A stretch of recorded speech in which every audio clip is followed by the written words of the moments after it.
तुम्ही या चॅनलवर नवीन असाल तर सबस्क्राइब करा, तसेच लाईक आणि शेअर नक्की करा.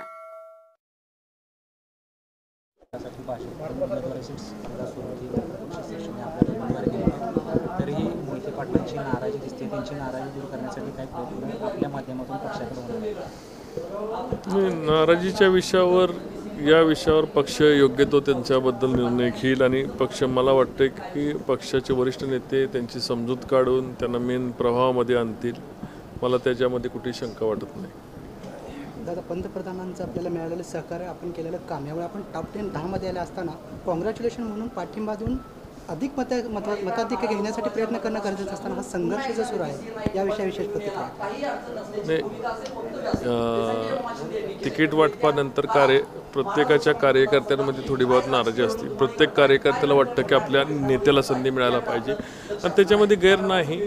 त्यांनी त्यांची नाराजी व्यक्त करणं आणि पक्षाच्या नेत्याच्याबद्दल असणारी सहानुभूती व्यक्त करणं याच्यामध्ये काय गैर नाही. पण योग्य वेळ आली की सगळे आपापल्या पद्धतीने या ठिकाणी महायुतीचा प्रचार करताना सर्वजण दिसतील.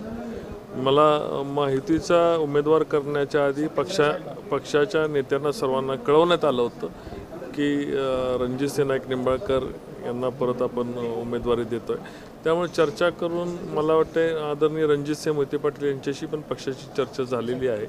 मला अडचण वाटत नाही. योग्य वेळी योग्य मार्ग निघतील आणि सर्वजण महायुतीचे एकत्र राहतील अशा पद्धतीचं